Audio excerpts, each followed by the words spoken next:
Got it. Hello, everybody. Welcome back to Mastering the Drop, a real view of recovery. Today, I have a super special guest. His name is 𝘔𝘢𝘴𝘵. I always say it wrong. But we're going to be talking today about controlling our moments and effective ways to self-soothe. And I have to tell you that, John has been around and in the industry and in this life for, 36 years at least. And he's going to be sharing with us some amazing things. But I also want you guys to make sure you go over to his podcast, Beat Your Addictions. It is amazing. I put a link in the caption so that you can easily get to his podcast. And of course, I put the link of the episode I was lucky enough to be on. But I want you guys to, listen to it, follow it. He has so much knowledge and so much wisdom that we are all so lucky he has come here to spend a half hour with us or so. You know me, I talk a lot. So today, and I think my internet is thinking right now. So if I'm slow, I apologize. But anyway, I'm talking about controlling our moments. And John, welcome. Say hello to everybody. Well, thank you. I'm always honored to share information with anyone that wants to listen. Like I said, my son almost died from this disease, and I made it my life's work to make sure that I help as many people as I possibly can with evidence-based treatments, not anecdotal treatments. So that's where I go, because nobody listens to you anyway, and nobody believes you anyway, So I always tell people, don't believe a word I tell you. Please don't. Go check it out for yourself, and then you let me know. I love it. So that's important. How I make it real simple for people. Yes. I wouldn't be saying things if I didn't know. First of all, anything that I ever tell people or share with people to do, I've done it myself. And my family's done it. And my friends have done it. And then I put it out to the public. It's Otherwise, so people go, oh, he told me this and he told me that. And, I go, no, I ain't going that route. Right. I love that. And to me, it's always so refreshing, to have a conversation with you and chat with you, because I think it is important that the evidence-based practice that you speak about, people might be, if you don't know what that is, let it talk to us and we'll tell you what it is, but it's really backed by evidence. That we treat people, because these are their lives. We can't be guessing. We can't be saying, oh, this worked well for me, so let me teach you. Like, yes, I eat, sleep, and breathe everything that has to do with my practice, but that's because it's how I changed my life, was through education, through study, through learning evidence-based practices and learning how to effectively incorporate them into my life, or how to utilize them based on research and facts and all the things. That's why, I'm sorry. That's go ahead. I work with scientists, researchers, and clinicians from 20 to 25 universities. I'm in 77. Matter of fact, I think it went up to 79 medical and scientific peer-reviewed journals with scientists and researchers, Dr. 𝘔𝘢𝘴𝘵, the geneticist who found the addiction gene, Dr. Mark Gold, who has over 1,000 medical journals he's in. I mean, these guys are at the top of the food chain. Dr. Hartz from hyperbarics. Matter of fact, Dr. Hartz is the one that went to the Senate and got them to approve wound healing for diabetics, him and Dr. Williamson. And they're good friends of mine. And, I'm part of the research team. So, when I talk to doctors and everything, they go, you have what? Because most doctors don't even have one paper, Right. And it's not about the paper so much, it's about the information that we're getting out to the public. That I just came across, we were talking earlier before we went on air. I don't usually get blown away too easy, all right? I'm from Missouri, actually from New York, but I'm from Missouri, right? Yeah, I'm the show me state, all right? Yeah. So I suffer from some back pain because I'm a karate guy for over 60 years, and I have one leg is shorter than the other, and I have back pain, and like a lot of people in the country that have these things. And my friend of mine who's a lobbyist in Washington who puts bills through with senators and all this other kind of stuff. And he deals with a lot of people that do alternative medicine. He says, look, I got this chiropractor. I said, chiropractors are good, but not all of them. And he said, no, John, you've never went to a chiropractor like this. I said, well, I've been to pretty much a lot of them, but you know what? I'm open-minded. Tell me.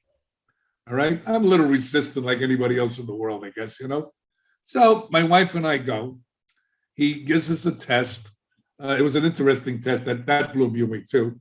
He had me marching in place, right? With my eyes closed. When I opened my eyes, I was 6 feet away and I was to the right. I says, how the heck did I get here? Okay. I thought I was just standing in place. So he was telling me how my body is compensating, okay, to the right because of what's going on with my atlas. Now, the atlas is that small little bone that holds up your head. That's why they call it the atlas, atlas that holds up the world. All right. And your nerves go through there. Your inner carotid artery goes through, so your blood flow to your brain goes through there also. So I said, okay. So he sends us for an x-ray. I get an x-ray of my neck. I says, I'm a judo player also. I said, look, wait till you see my neck. And when he saw my neck, he says, this is the worst neck I've ever seen in 23 years. I said, well, I warned you, So he showed me what was going on with my neck. He says, look, your top of your neck is going to the right, your bottom and the middle of your neck is going to the left. It's impeding your blood flow to your brain, and it's impeding your nervous system to the rest of your body. I say, okay, So he lays me down on this table, and he looks at my leg, and one's about 3/4 of an inch shorter than the other one. And he tells my wife to come and look. Then he has this machine that he redeveloped.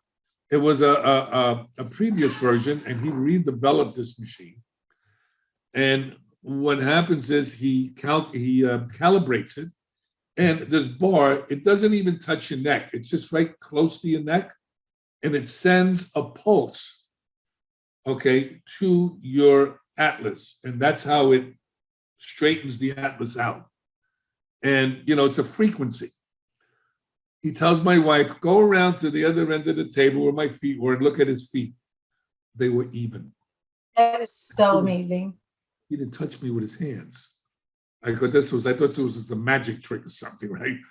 So I get off the table and I'm walking fine. I have no pain. I said, wow. This is a little weird. My wife, the same thing.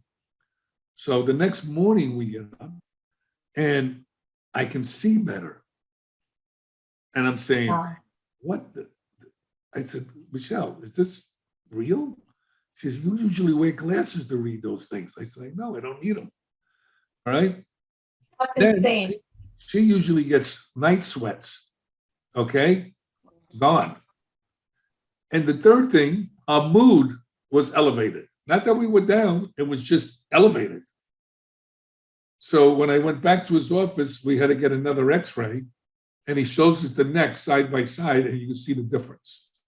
Now remember, he did not touch my body with his hands, nor did the machine really touch my body. So it's called epiclinics.com. If you guys are interested, go check out what the Atlas does. Okay.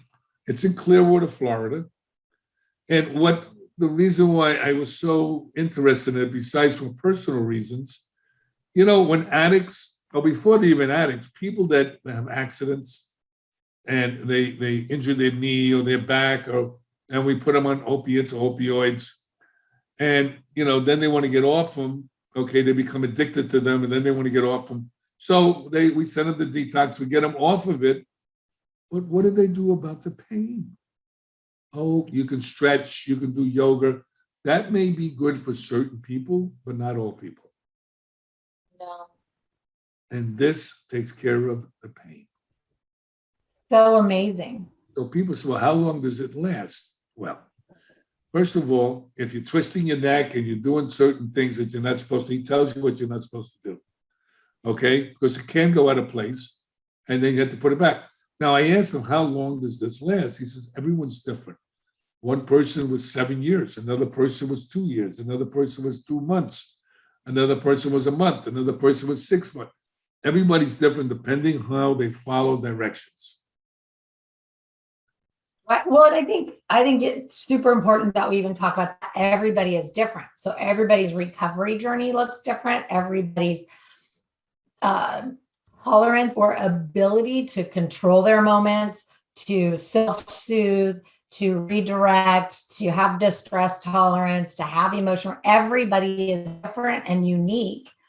And so even with, the removal of opiates, some people find that once they get through that uncomfortable period where we're seeking to get back to homeostasis, right? Like some people find that the pain is gone after a period of time. Those are people, that's true. But those are right. people that really didn't have a serious problem to begin with, because a lot of people don't realize that pain is also psychological. And people say, "What do you mean? I'm really in pain?" Yeah, it's also part psychological, because we believe it or not, we get comfort in the pain too sometimes. I don't know if that makes any sense to anybody, but it's just that some people have bulging disc. Okay, that's not an imagination. Okay, this works with that also. It works with ADHD. It works with PTSD. Okay, it works with depression. And people say, "Well, I don't understand. How can that adjustment do that?" Well, if you know about the human body at least a little bit, like I said to everybody, please don't believe me. Go online, look up the atlas, okay? And see what the science behind it is. And then you'll start to grasp what it really means. Look, if your blood supply to your brainstem isn't functioning properly, and your nerves that go into every part of your body, it just doesn't go into your back, it goes into your kidneys, your lungs, your liver. Okay, so when that is out of homeostasis, out of balance, you're going to experience all kinds of different either diseases, just like the gut. I always talk about the gut. The microbiome, microbiota, the flora in your gut, and when that's out of balance, you don't have the serotonin is out of whack, your dopamine, because dopamine and serotonin, 90% is manufactured in the gut. It goes up your vagus nerve into your brain, all right, and deposits it. So if you're not manufacturing it properly or enough, you don't have enough to feel good, so you go out searching for things to make you feel good. Sugar, pot, alcohol, drugs, opiates, on and on and on. And a lot of people, what they don't understand, when you start doing drugs, okay, look, personally, if the drugs didn't take me down the road it took me down, I'd probably still be doing it. So, I'm in recovery now. I'm coming up on 38 years. Wow. I didn't think I would have 38 seconds, okay? If somebody would have told me that, I always tell this, if somebody would have told me that years ago, I would probably punch him in the face. I said, "What are you trying to make fun of me?" But the bottom line is that they change the way the brain looks at things. If you want to look at drugs, look at them as a virus. You got a computer. It's a $10,000 computer. The top of the show, wherever you can get, and it's saying 2 and 2 is now 6. And you go, the computer must be right. It's a $10,000 computer. Well, this is $1 billion computer, and it's wrong. Yeah. And drugs, I call it a virus, okay? And what happens is, once you get off the drugs and the alcohol, now you have to learn how to soothe yourself, like you say in your podcast, how to enjoy life, how to become a human again. Because without relying on other things. Right, okay? Because when you do drugs and alcohol, you become an inhuman human and a walking zombie. And you don't only abuse drugs and alcohol, you abuse people, places, and things. We abuse everybody, including ourselves. And then our belief system goes into the gutter because we don't believe in ourselves. So how can I believe in you? Right. So there's a whole cascade of things that happen when you get hooked up into drugs and alcohol. And I always say knowledge is power, but without action is worthless. And that's just life the way it is. So let me throw you for a loop because you brought up the gut. And it's a passion place of mine is our relationship with food and our physical body, and how food is truly just meant to be our fuel. So in fact, I was moved this morning, to write a post that starts, you can't just stop eating, right? Because we can't. Living actually requires us to continue eating and drinking water. And so when we fall into food addiction, that can be something really hard, because now we're attached to our food for all kinds of emotional reasons. We're seeking food to bring us peace, joy, comfort, and relief. And yet we can't just put it down like we can. And not that people that have, severity levels of addiction can just put down alcohol or just put down the pills or whatever it is for you. But food is not one that we can just simply give up. So, when we're looking for effective self-soothing tactics and food is our issue, it can be a hard, long journey. I know I never thought I would be able to say I'd be 25 years eating disorder free, but I'm actually more than that. I'm actually at 27. So 27 years eating disorder free. Yay, by the grace of God. But that took a lot of work, restructuring that relationship with something that I had a significant negative attachment with and to, and the all the things, right?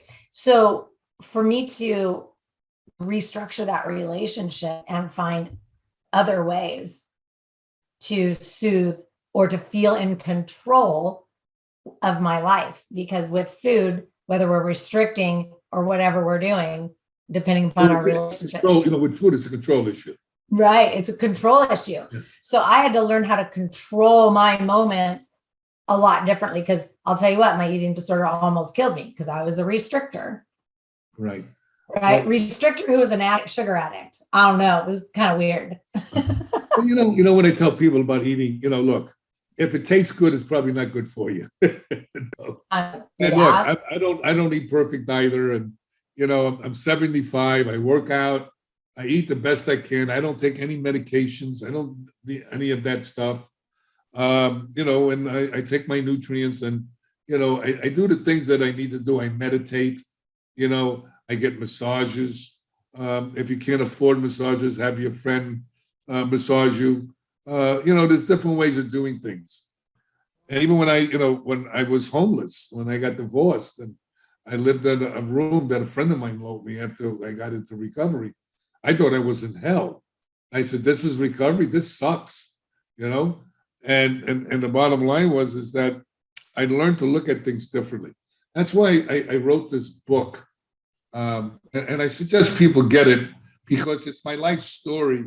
How I turned my life around from being homeless, being only in the 9th grade, being molested when I was 8 years old, when my father went to jail. My father was a heroin dealer. My uncle was a hitman. Matter of fact, my uncle killed a caterer at my wedding because he insulted him. So all this stuff, that I went through, and how I winded up getting out of it, getting into recovery, going back to school, doing all the things I needed to do. And I winded up opening up a treatment center and turned $300 into $45 million.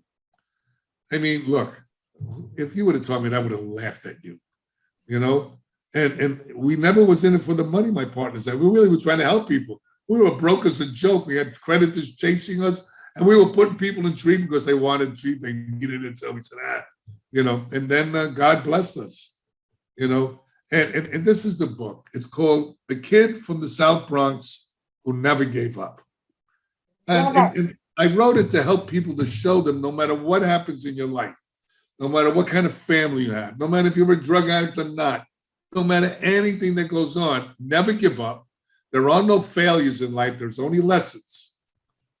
And that's why I wrote the book, to help people to get out of their darkness. When I do therapy, and they say to me, well, you don't know my family, where I come from. I said, I tell you what, I'll loan your mind for a while. Let me know how you do. So, I make it real simple on people. you know? Yeah. I always tell people the best thinking you have, you got your ass in that chair in plain English, you know? So maybe, I mean, would you go to a hospital and you got to get surgery, tell the surgeon how to operate? I mean, come on, guys. You know, maybe you need to listen. And if it doesn't work, try this. Look, I always tell people this. Well, I went to a self-help group, it didn't work. I said, no, probably you didn't work at it. I said, that's number one. But let me tell you something. If you go to the drug dealer and he's out of drugs, would you just say, I'm not going to get high today? Or would you go to another drug dealer? So if that meeting doesn't work, go to a different one. If that one doesn't work, go to something else. You know, if you're on the path to have a better life and live a quality life, then keep looking, man. You know? I love that because I talk to people about that quite frequently. It's about finding the program or the system or the process or the whatever you want to call it, the recovery journey that speaks to you, that speaks your language, that you are going to buy into, that you're going to feel connected with, that you're going to want to participate in. Absolutely. And if you go somewhere and it's not speaking your language, if you're not feeling it, then go someplace else. Well, you know, I always tell people they leave too soon before the miracle happens. I hated them. Okay, I hated them. I told them one time, I raised my hand, I said, I won't even get high with you kind of people. You know? I mean, I was the nastiest guy I ever wanted to meet because I was so pissed off that I had to even do this stuff. But I kept listening to them and I kept going, and I kept complaining to the aftercare program I was in. I said, look, these meetings suck.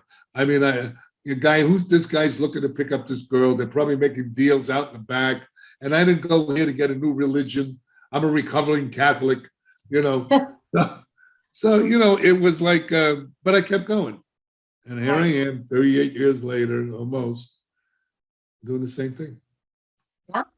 And I wouldn't do it unless my life turned around, unless it was better. You also brought up another super important thing is people leave before the miracle happens.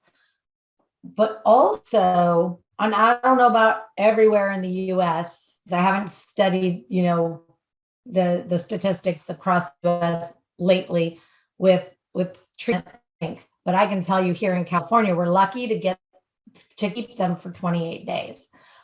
And that's just not enough for most people. That is nothing more than stabilization at best. Oh, I froze. That would figure. I will be back. Are we ready? Uh-oh, I think we lost. No, We lost. We did. I live in the country, so it took a break. Okay. So anyway, the 28-day program happens. It's a 70-year-old program based on alcoholism. It was, you know, the way I heard it was, and I don't know if it's true or not, these two young students, one was the one to be a psychologist, they didn't want to be a psychiatrist. They came up with this model with no understanding of addiction at all. They brought it to Hazleton. Hazleton bought into it, and they bought it to the insurance companies, and insurance companies bought into it.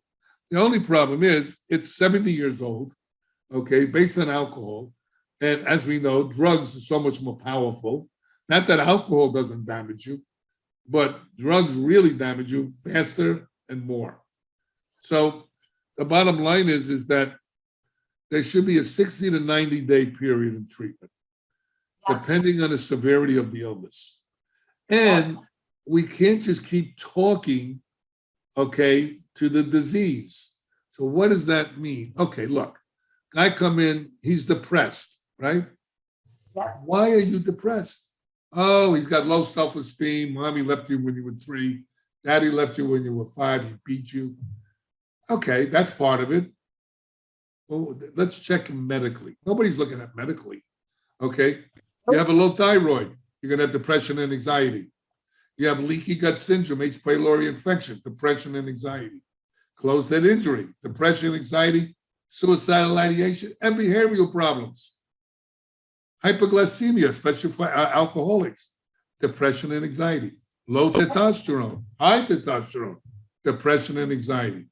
So let's talk to the thyroid and let's talk to the leaky gut syndrome and all that. Let me know how it works for you.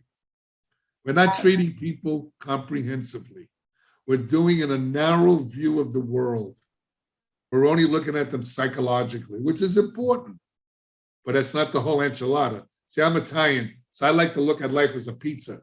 Okay? Yeah, the whole piece, the whole pie. We got to look at the whole pie. That's right. Every slice is a slice of a human being. Thank you. Spirituality, career, relaxation, all these different things. All of it. Life planning, all of it. We have to look at people holistically, globally, comprehensively. We have to stop treating everybody the same. And that's what we learned in school, okay? Which is okay, but we're missing the whole thing. So why is there only a 5 to 8% recovery rate? And I always used to hear that if you keep doing the same things over and over again, expecting different results, isn't that the definition of insanity? Yes. So what are we doing? We keep treating people the same way. Exactly. All of my listeners and clients are going, I know why she invited John on, because I talk about this all the time, especially when somebody's like, I don't want to look at my dietary practices. I don't want to look at la la la. I'm like, we got to look at everything. You've got to strip it down, redefine it so that it's going to serve you. The whole piece of pie. That's right. How much movement you get in your life, how much connection you feel inside of your environment, how much, what does spirituality mean? Do you even know? Is it defined for you? And do you know what your health is like? What's going on with you physically? In 6 categories, health is a big category. And people think of it just about their physical body. And it's so much more than that. Well, what we learn, I know spirituality is the foundation of recovery. We all know that. We know about, doing trauma work, inner child work. Yes, and more yeses. Okay. But apparently it's not enough because we still only have a 5 to 8% recovery rate. So, okay, that doesn't make it any less important. But we're not looking at everything that contribute to depression, anxiety, and addiction. And we're not giving people enough time to heal. And now most people say, well, treatment centers would say, yeah, but the insurance company, they wouldn't pay for that. They don't want to pay us to begin with. You're right. But if the insurance company had half a brain, they would realize that, see, clients today, their insurance card is their gold ticket, okay? So they go to your treatment center for a little while, they come back out, they relapse. They go to this guy's treatment center, they come out, relapse, and on and on and on. If the insurance companies had half a brain and start thinking about how much money they're wasting by not treating people the way they need to treat to begin with, I got a way to do it. Go 60 to 90 days, like I said, depending on the severity of the illness. If they relapse once, bring them back in for a short period of time to restabilize them. And don't give them the insurance to go to treatment again for at least a year.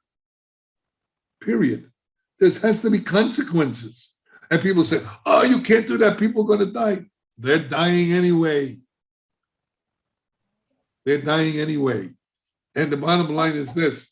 It's like anything else. If the guy says, well, I only could do 10 push-ups, okay? Well, put a shotgun to his head and watch how many more push-ups he does. That's a good one. I like that. I like that. It's real simple. If there's a necessity, you see improvement. Right. Well, okay. So what are your thoughts on this? That as potentially our way to start moving toward wrap up. I don't know. I love hearing all of your wisdom.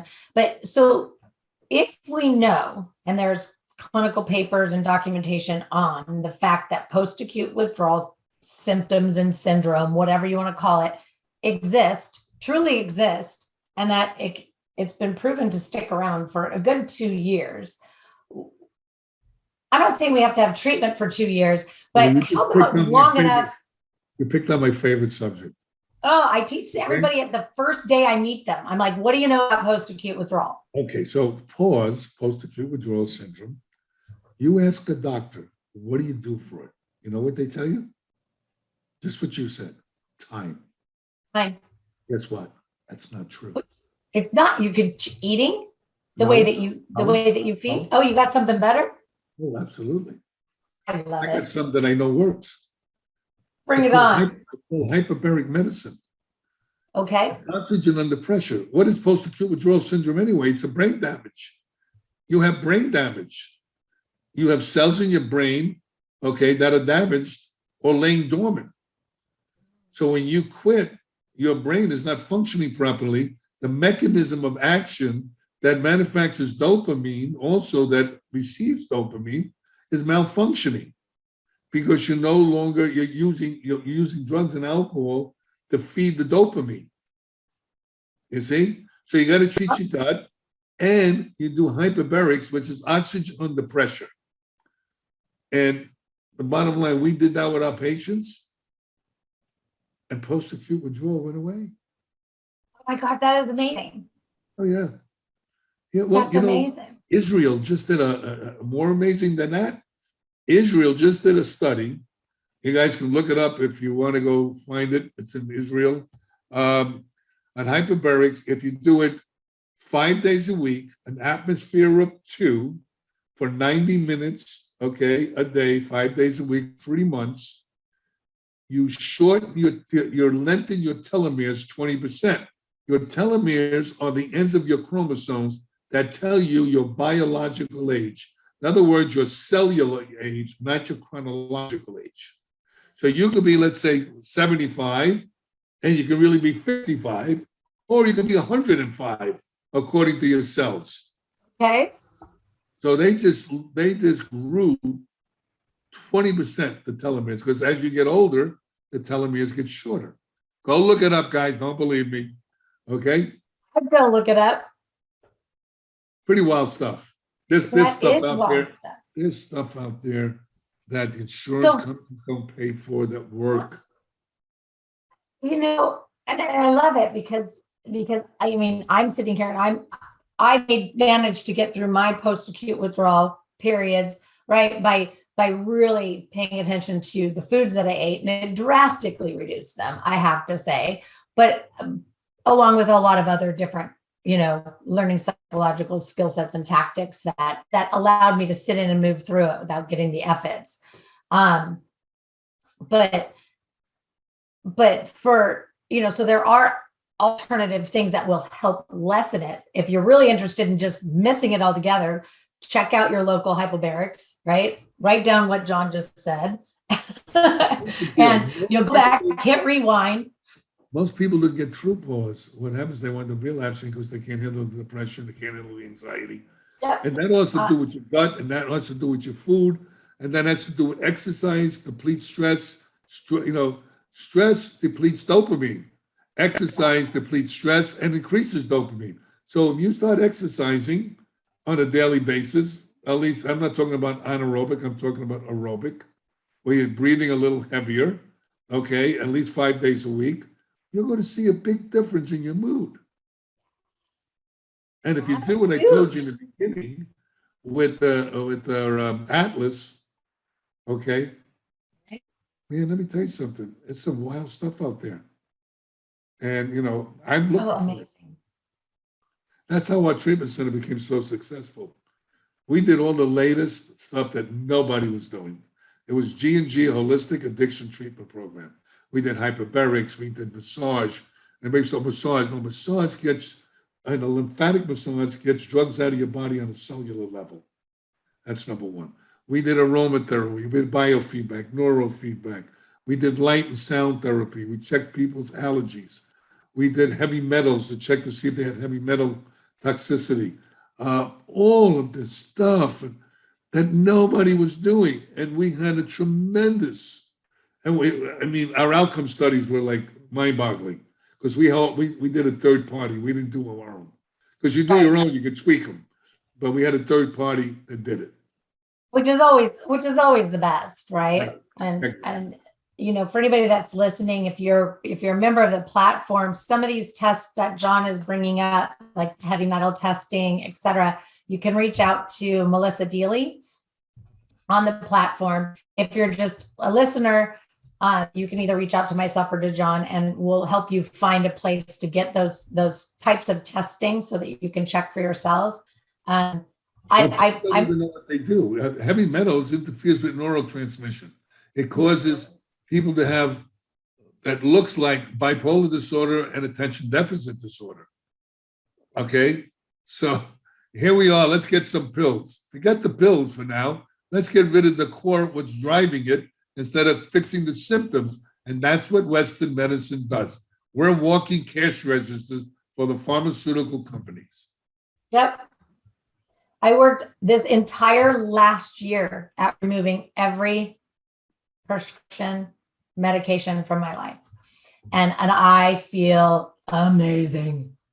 Well, some people, believe it or not, and I'm not against or for, I'm for what works. Right. Okay? If it's working for you, do it.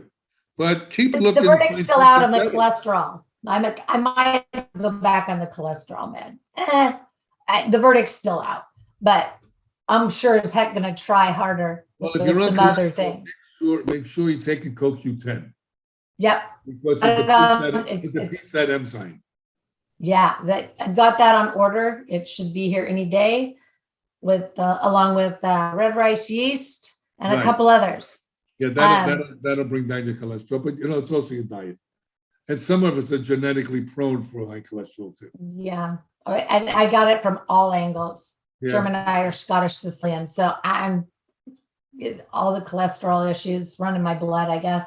But so controlling our moments, we get to control, because I think John and I could probably just go off on any topic and have like an amazing conversation, because you're a plethora of knowledge and an amazing gift that you're here. But if we're talking about controlling our moments, guys, listen, he's giving you like so much direct validation that we can do it. There are all kinds of sensory ways that we can control our moments, whether we're distressed, in early recovery, facing, I don't know, some catastrophic change, an injury. There are all kinds of ways that we can control our moments without relying on drugs, alcohol, food. Well, it's all perception and attitude. And meditation is very important. That's number one. Mm-hmm. Okay. And number two is the way we perceive and the way we look at ourselves. Addicts and alcoholics and people in general, some people look at the glass half empty. It's like walking down the street to see a guy with no shoes, and you go, "Oh, look at that poor guy." Then you walk a little further, and you walk a little further, you see a guy with no feet. Okay, so I mean, you got to look at what's really going on. Look, I always tell people, like, "Oh, you don't understand. My life is a mess. This is happening. That's happening." I said, "Well, you know what? If nothing's happening, that means you're dead." Yeah. Shit happens all the time. All day. It's how you deal with life. If you don't deal with life, life will deal with you. And remember, no decision is a decision. Period. Love that. Everything takes action. Action Jackson, man. That's what you got to do. Yeah. You've got to be in motion. You can't just sit there. It's hard to hit a moving target. Don't forget. Well, okay. So with the whole, and this isn't a whole new craze or whatever, but I've just noticed it a lot. People that talk about their manifestation, and I see so many people talking about what they're manifesting, but then, and networks and, networking groups and whatnot. But, I'm manifesting. I want to say, well, what is your actions? Like, manifesting requires action. It's actually an action word. It's like, what's your plan besides just sending it out to the universe? Like, that's great and all, but what is the action plan you got going? When I used to get high, I had 92,000 ideas. Ask me how many I did? 0. Okay. I mean, ideas are great. Without applying them, it's right. Like worthless. And, enjoy the moment. We always say, I'll do that tomorrow, or I only want it one day at a time. I don't believe in one day at a time. I believe in one moment at a time, because stuff changes a moment at a time. Best laid plans for a day can change in a minute, a second, a millisecond. Go with the flow, man. That's Stop right. going against the river. Be like a bendable, rock, flexible, and pliable. Just let the water just flow over you. I love it. I am going to make sure that I drop the title of your book in, and so don't leave right away when I end, but I'm going to drop the title of your book. I've already put the podcast link in there. And so anything else that you want me to put in, you can tell me as soon as we say goodbye to everybody. On my website, they can see your website, television stuff, all the things I do, and Yay. I really value your time. I really value your input, all of your information, your knowledge. Hopefully we will get to spend some more time together. Absolutely. Again, in the near future. I loved being on your show. It was just a hoot. It was great. Again, filled with nothing but a bunch of tremendous knowledge and wisdom, direction, and, genuineness. I love your authenticity. I think it is just amazing. So again, thank you so much for being here with me. Thank you for having me. I'm always honored to be on your show, anybody's show, really, that puts out the message to God's kids. Listen, we got to help one another. We're human beings. I don't care what color you are, what political guy you are, or girl, whatever. Who cares? Let's just get well, stay well, and enjoy the life. See, I always look at this. God gave me the gift of life. It's what I do with that life is my gift back to God and my understanding. Right. So it's got to be a two-way street. You got it? Got it. And now you got to give it. You get it, you give it. Again, thank you. You guys, we will see you here again next week. Please save this episode, share it, pass it around. I know I will be. Again, we thank you for your time and attention, and we'll see you next week. Bye.